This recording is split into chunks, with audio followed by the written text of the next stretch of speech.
말씀으로 하나님의 은총 말씀과 함께 하나님 말씀을 나누겠습니다.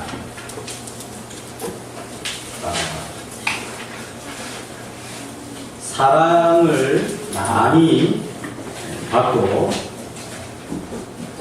산 사람과 또 사랑을 받은 경험이 적은 사람 둘이 있다고 생각을 해보십시다.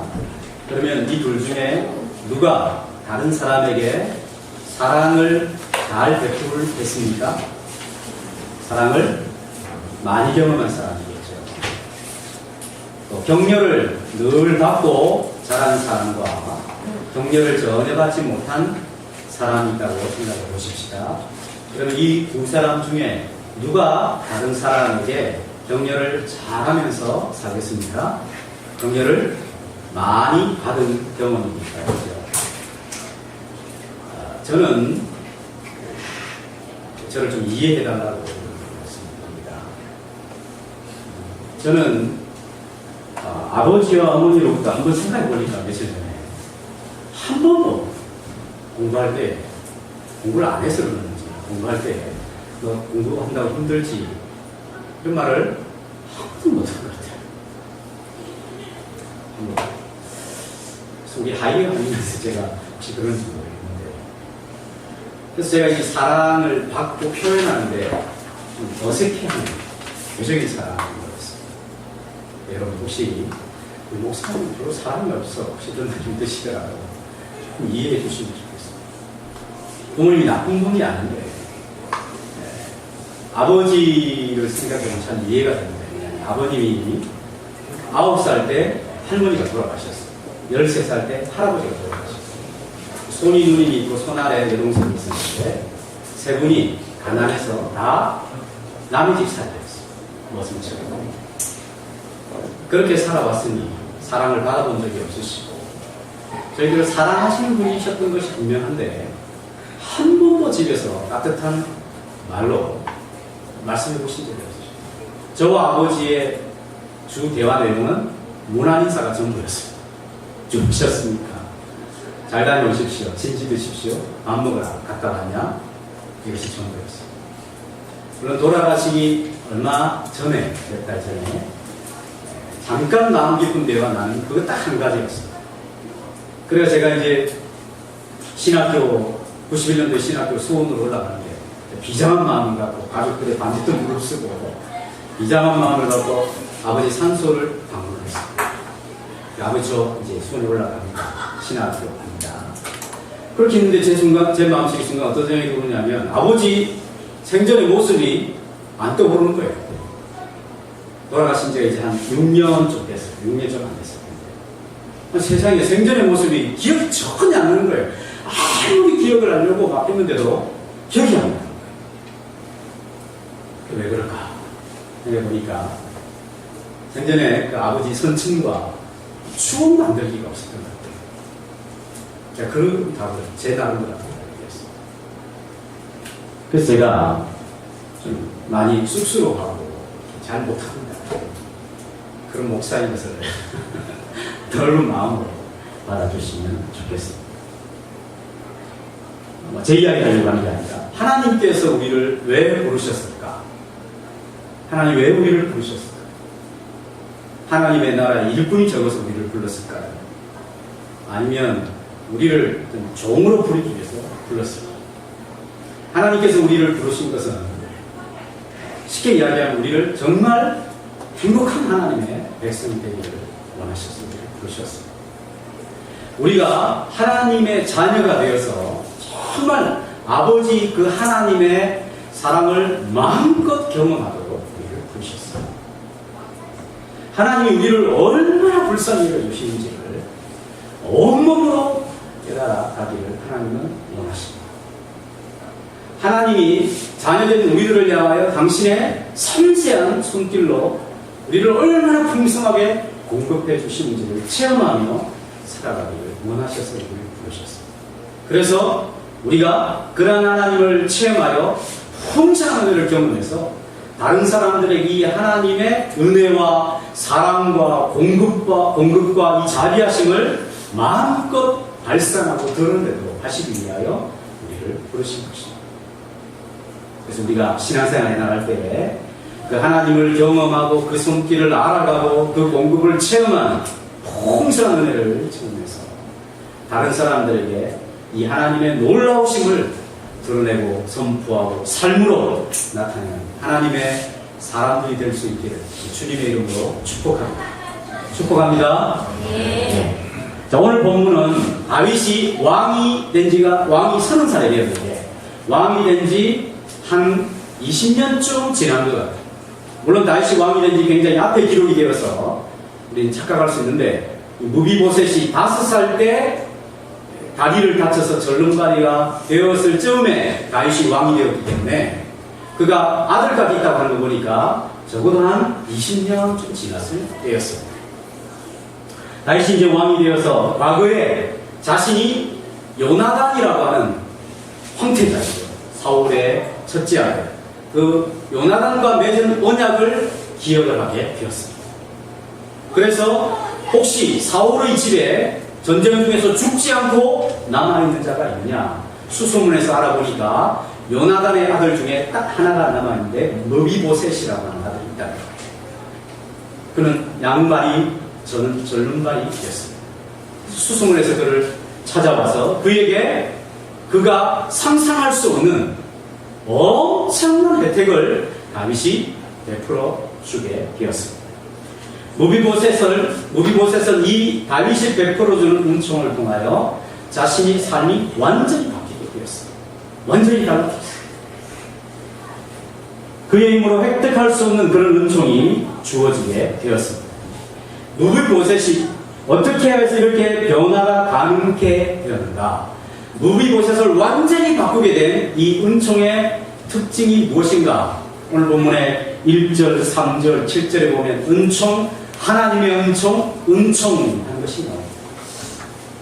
즉 무비보셋이 이렇게 엄청난 변화를 경험하게 된 것은 하나님의 은총 때문이었다 하는 것입니다.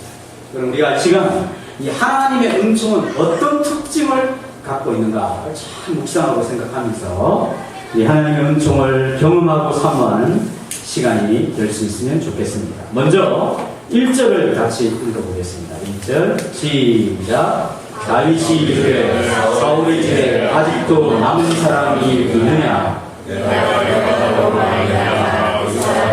은총을 베풀리라 하시니라. 3절 7절에서도 내가 베풀리라 그랬습니까? 누가 베풀어 주겠다고 제안한다고요? 누가 베풀어 준다고요? 다윗이 베풀어 준다. 이 은총이 누구로부터 시작이 되냐면 다윗으로부터 시작이 되는 것입니다. 다윗의 마음 안에서 나오는 은총입니다. 이것은 무비보셋이 자기의 처지가 너무나 열악하고 불쌍하기 때문에 사람을 보내었다든지 자기가 직접 다윗에게 가서 요청한 것이 아니었습니다. 다윗이 자신이 스스로 생각해낸 것이었습니다.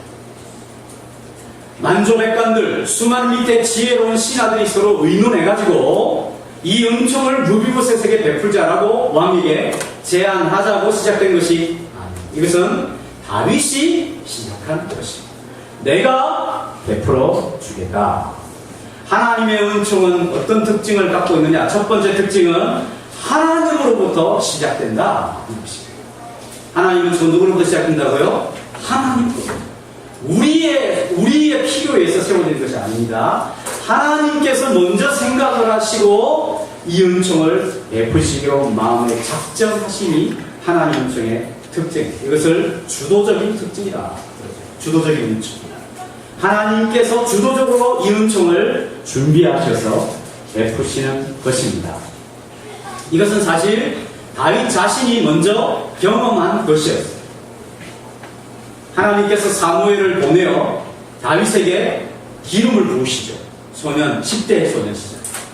장차 이스라엘의 왕으로 선택을 하십니다.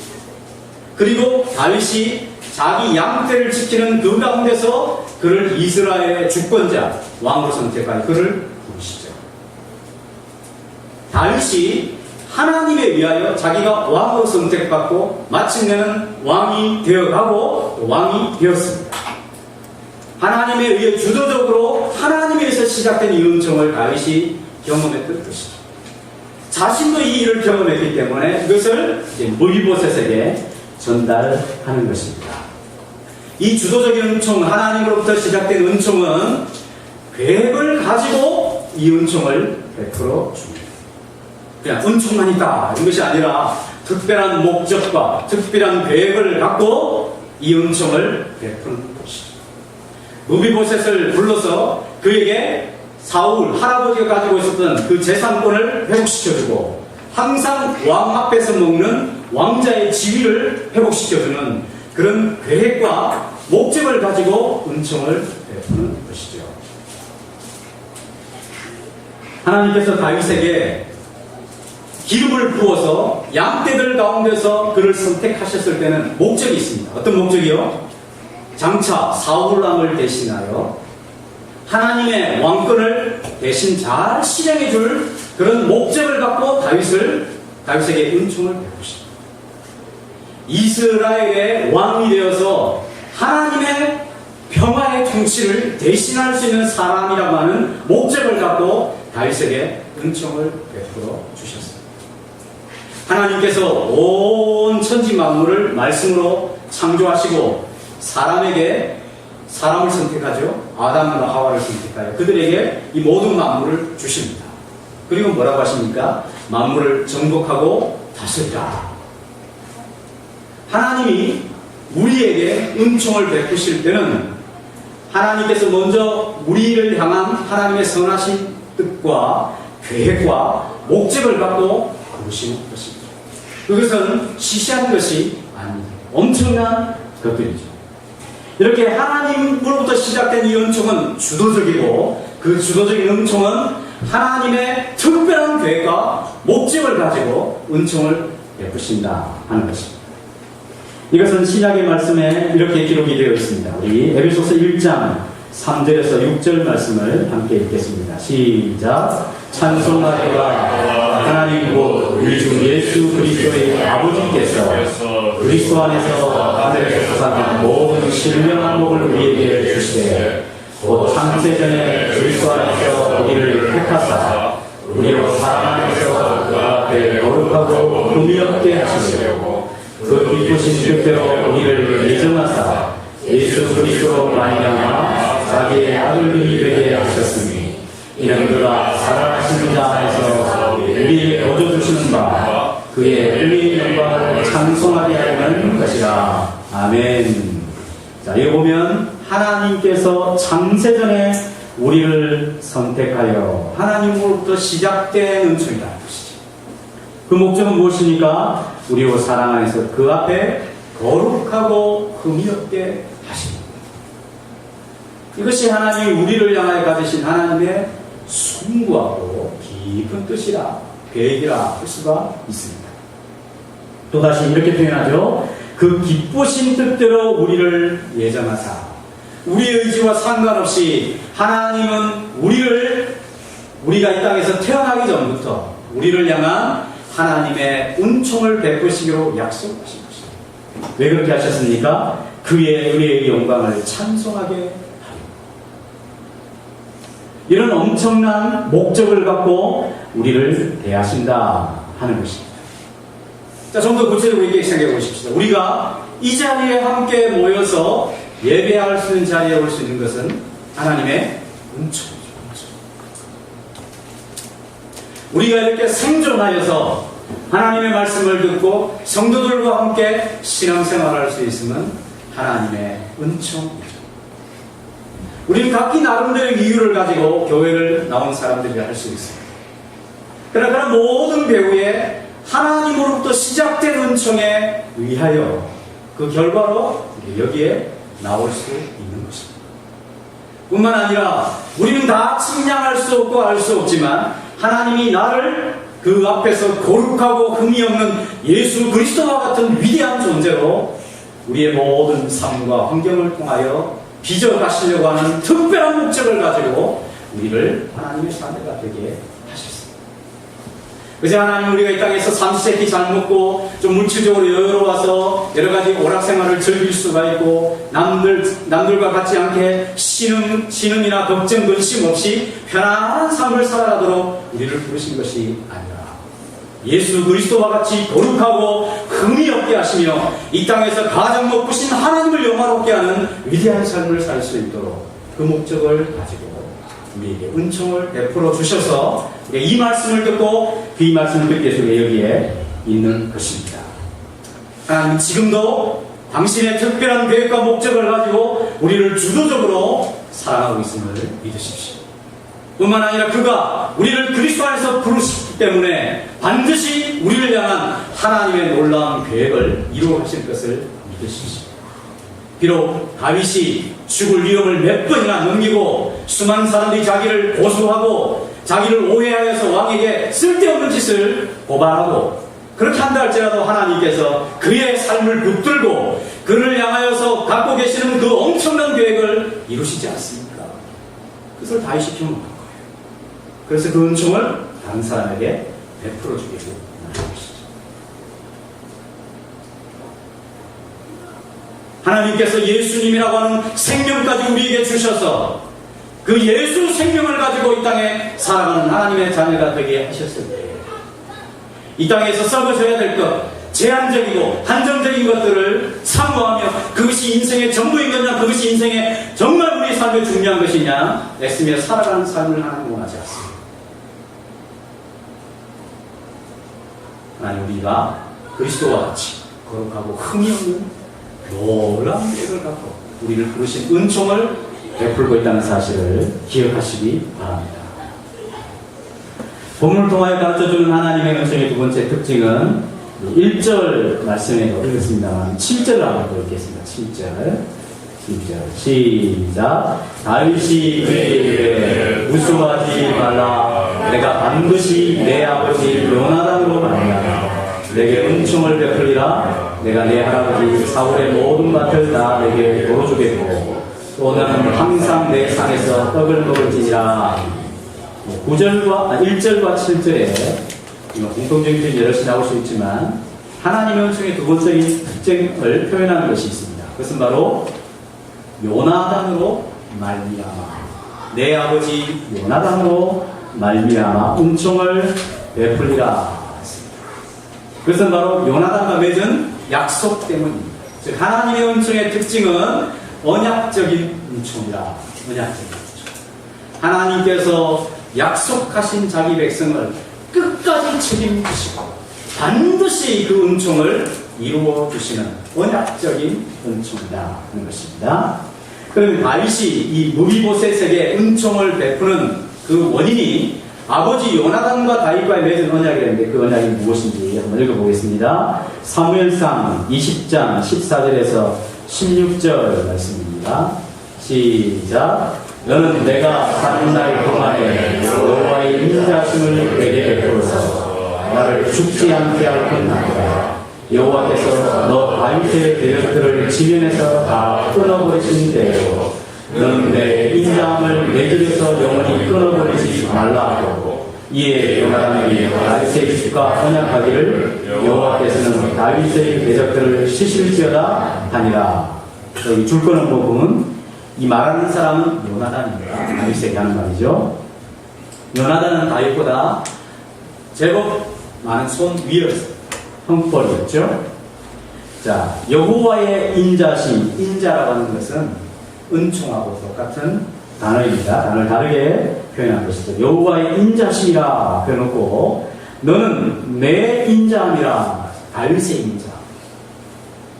다르게 표현하고 있죠. 앞에는 여호와의 인자심을 베풀어 달라. 그래놓고 다윗에게 뭐라고 하냐면 이제는 너의 인자함을 베풀어 달라. 곧 다윗의 인자함이란 누구의 인자와 똑같은 것이죠? 하나님의 인자. 다윗의 은총은 하나님의 은총과 같은 것입니다. 오늘 읽었던 1절에는 내가 은총을 베풀리라 이렇게 되어 있지만 3절에는 하나님의 은총을 베풀리라 이렇게 되어 있어요. 즉 다윗은 지금 자신이 은총을 베푸는데 그것은 단지 하나님께서 베풀어 주시는 은총을 자기가 대신하겠다 이 표현이겠죠. 사울 뒤에 다윗이 왕이 되었을 때 이 왕권이 바뀌게 되면 어떻게 되는지 대부분 앞에 있는 왕조는 완전히 그냥 씨가 말라야 되죠. 거의 남겨두지 않습니다. 우리가 조선시대를 보면 거의 뭐 형제들끼리 이거는 그냥 남보다 더 못할 때가 많지 않습니다. 그래서 요나단이 제발 내 후손이 있게 될 때에 네 인자, 하나님의 인자함을 베풀어서 그 대가 끊어지지 않도록 해달라. 이렇게 서로 언약을 맺은 것입니다. 그 언약을 기억하여서 다윗이 무비보셋을 찾아 하나님의 은총을 베풀어 주고 있음을 알 수가 있습니다. 그러니까 하나님의 은총이라고 하는 것은 약속 때문에 주어지는 은총이라고 할 수 있습니다. 물론 뭐 억지로 하고 마음에 싫은데 하는 것은 아니지만 근본적으로 하나님께서 자기 백성을 끝까지 책임지시고 주도적으로 목적을 가지신 그 목적을 반드시 실행하시기까지 언약적인 은총을 베푸시는 것이 하나님의 은총의 특징이라고 할 수가 있습니다. 무비보셋이 다윗에게 대접을 받는 이유가 무엇입니까? 그가 양발을 절고 있는 중증 장애 때문입니까? 아니면 재산이 너무나 부족한 없는 가난한 사람이기 때문입니까? 아니면 배우지 못하고 불쌍한 처지에 있기 때문입니까? 아니면 반대로 그가 굉장히 출중한 인물이거나 재능이 뛰어난 인물이기 때문에 다윗으로부터 은총을 받았습니까? 아닙니다. 단 한 가지 이유입니다. 그것이 뭡니까? 아버지 요나단하고 다윗 사이에 맺은 약속 때문이다. 이것을 알 수 있습니다.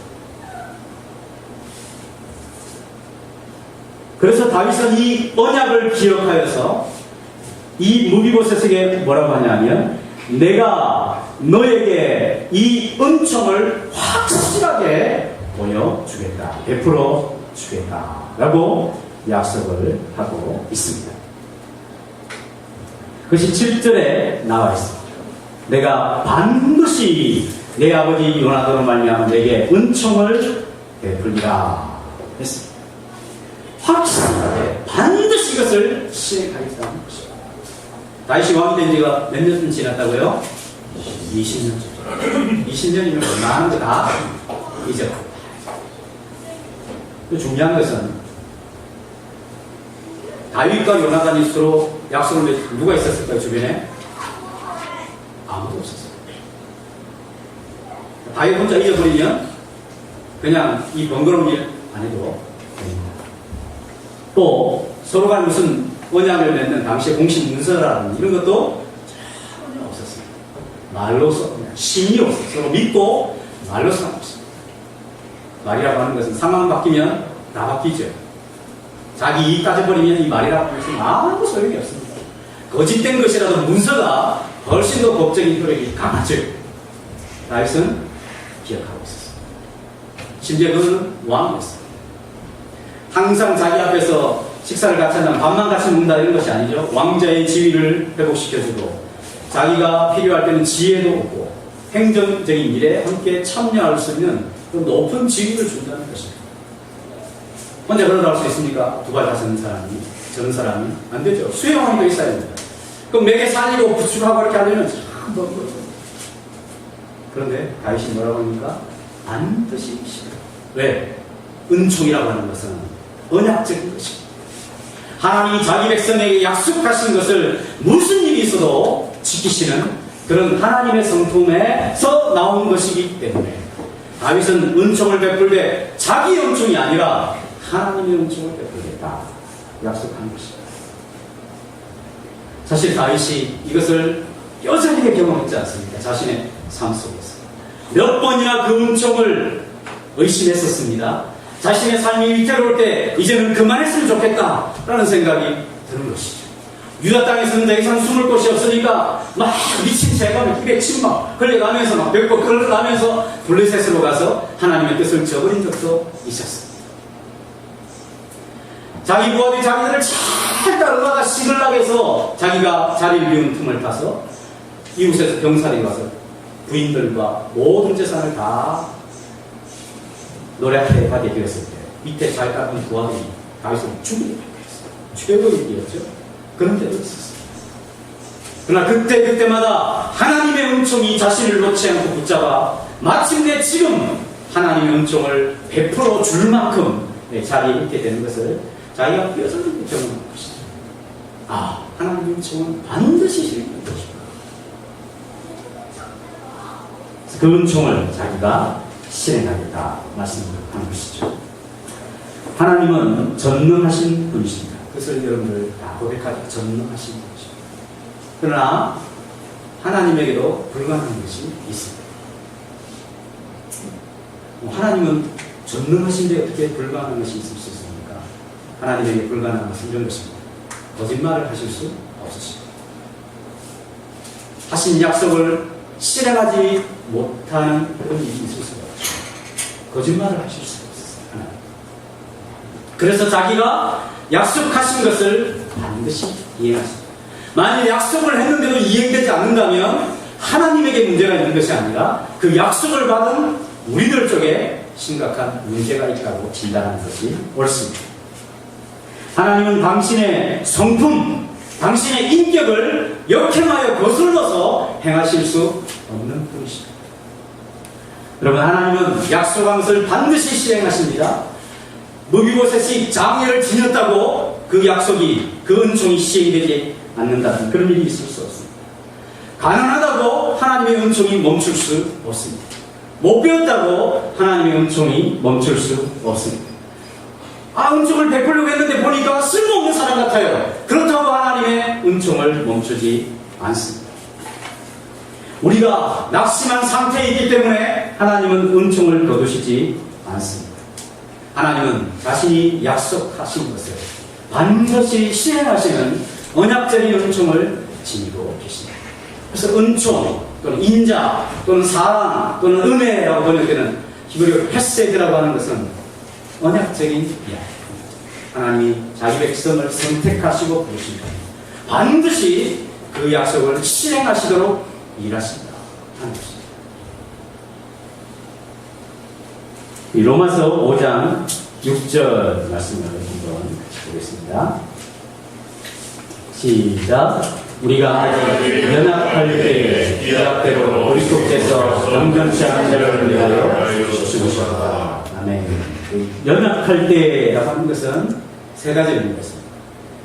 소용없을 때, 아무 소용이 없는 거예요. 또 아무 가치도 없습니다. 그 다음에 아무 힘도 없어요. 무력할 때. 무비보셋 같죠? 그죠? 무비보셋 보세요. 무슨 가치가 있어요? 뭐에 쓰겠어요? 무슨 능력이 있습니까? 얼마나 적절한 표현입니까? 우리가 무비보셋 같았을 때에 약속대로 하나님께서 그리스도를 이 땅에 보내어서 우리를 대신하여 죽게 하시구나. 약속대로. 하나님의 약속이라는 것이 우리가 쓸모없는 상태이기 때문에 아이고 지금 약속 실행하면 안 되겠다. 그렇게 하지 않으십니다. 사람들은 우리를 무가치하게 여긴 그때에 하나님께서 아우 나도 정말 저 친구 무가치하니까 약속 취소해야 되겠다. 그렇게 하지 않으십니다. 우리가 무비보셋과 같은 처지에 있을 때 그리스도께서 경건치 않은 자를 위하여 죽으셨구나. 여러분 생각해 보십시오. 다윗이 요나단이라고 하는 사람으로 말미암아 서로 약속한 것을 기억하여 무비보셋과 같은 연약한 상태입니다. 그 사람을 기억하여 하나님의 은총을 베푸는 것이 마땅하다고 합니다. 그렇다면 하나님께서는 무비보셋과 같은 우리 처지에 있는 그런 처지에 있는 우리에게 예수 그리스도의 죽음을 걸고 우리와 약속하신 것을 왜 실행하지 않으시겠습니까? 로마서 5장 8절 한번 읽겠습니다. 시작. 우리가 아직 로마서 5장 8절 없습니까? 예. 우리가 아직 죄인 되었을 때 그리스도께서 우리를 위하여 죽으심으로 하나님께서 우리에게 대한 자기의 사랑을 확증하셨는데 잘하는 말씀입니다. 우리가 아직 죄인이었을 때에 그리스도께서 우리를 위하여 죽으심으로 하나님께서 우리에게 대한 자기의 은총을 확증해 주셨느니라 말씀하고 있습니다. 그럼 우리가 있는 모습 나오는 게 좋지 않겠습니까? 어떤 사람이 그렇게 이야기해요. 교회를 오면 일단 가면을 하나 쓰고 와야 됩니다. 이거 보면, 좀 민낯으로 보면, 사람들이 자기를 어떻게 생각할까? 그렇게 생각하시죠. 그렇게 하면 이제, 하나님의 은총을 경험할 수 있어요. 우린 그냥 민낯으로 와야 돼요. 여자분들, 그러면 화장도 안 와요. 화장하고 오십시오. 와야 되는데, 제가 말씀드린 것은 우리 마음에 가면이 없었어요. 하나님, 제가 무력한 사람, 무가치한 사람, 쓰는 것을 반드시 실행하시는 당신의 은총이 저는 필요해요. 그런 마음을 갖고 나와야 나가십니다. 하나님 우리를 부끄러워하지 않으십니다. 다윗이 저 모르고서 같은 친구가 올렸을 때 내 채신이 있지. 그렇게 생각했어요. 하나님 또한 약속한 때를 늦추지도 않으십니다. 성실하신 하나님, 인자가 크신 하나님, 정직하신 하나님, 자신의 성품을 거스릴 수 없는 하나님, 그 하나님 반드시 그리스도 예수 안에서 우리에게 약속하신 것을 실행하시는 분이십니다. 마지막으로 이 하나님의 은총의 특징은 읽었던 7절 말씀에 다시 있습니다. 그래서 보면 어떻게 되냐면 내가 내 할아버지 사울의 모든 밭을 다 내게 물어주겠고 또 나는 항상 내 상에서 떡을 먹을지니라. 무비보셋은 그 형편이 중증장애이죠. 중증장애. 게다가 매우 가난했습니다. 그가 살고 있는 것이 로데발이라는 식으로, 로데발, 로란 말은 없다. 데발 말은 목초지가 없다. 목초지가 없는 것이니까 굉장히 황량한 저 산간 벽촌에 있었다. 이 말이죠. 황량한 들판에 거주할 만큼 굉장히 가난한 처지였습니다. 게다가 다윗이 왕이었기 때문에 어떻게 생각할 수 있습니까? 나 이제 발라되면 죽어라. 그런 두려움 속에 있었던 사람이었어요. 근데 다윗이 그 무비보셋을 불러서 준비된 것을 주죠. 하나님의 은총은 이렇게 아무것도 없는 사람에게 은총을 베풀 때 준비된 은총을 베풀 것입니다. 하나님의 은총의 세 번째 특징은 바로 이 준비된 은총. 무비보셋에게 엄청난 재산을 줍니다. 항상 왕의 식탁에서 먹을 수 있는 지위, 왕자권을 회복시켜 줍니다. 이 표현이 몇 번이 나오냐면 7절, 10절, 11절, 13절에 계속 나오죠. 항상 내 앞에서 먹으리라. 항상 내 앞에서 먹으리라. 항상 내 앞에서 먹으리라. 강조해 주십니다. 확실하게 준비하여 그의 지위를 보증해 주는 것을 볼 수 있습니다. 그리고 그를 만나자마자 너 굉장히 두려워하지 말라. 안정감을 제공해 주는 것이죠. 뿐만 아니라 이 시바라고 하는 사람이 사울의 종인데 그 집에 15아들과 20명의 종을 다 줘서 무비보셋을 승리로 예배를 해주는 것을 볼 수 있습니다. 이런 엄청난 변화는 무비보셋의 수고나 그의 자수성가가 아니라 하나님의 은총을 다윗이 베푸는 일을 통하여 그저 값없이 선물로 받게 된 놀라운 일이라 할 수 있습니다. 그는 완전히 새로운 존재가 된 것입니다. 로데발이 아니라 사는 것이 바뀌었습니다. 궁궐에서 살게 되었습니다. 그의 지위는 참으로 종부다도 못한 지위였는데 이제 왕자의 지위로 회복이 된 것이죠. 삼시세끼 먹을 것을 걱정하며 살았던 사람이 이제 그 모든 소유권들이 회복이 되는 엄청난 변화가 일어나게 된 것입니다. 전에는 지금도 그렇지만 그 당시에는 사람들이 평가할 때 이 장애인들을 우습게 생각합니다. 그 시선들이 얼마나 따가웠겠어요. 사실 이것은 자기 잘못이 아니었습니다. 자기가 5살 때 자기를 보호해준 유모가 아버지와 할아버지가 전장에서 죽었다는 소식을 듣고 급히 도망하다가 떨어뜨려가지고 두 쪽 다리가 장애가 일어나게 된 것입니다.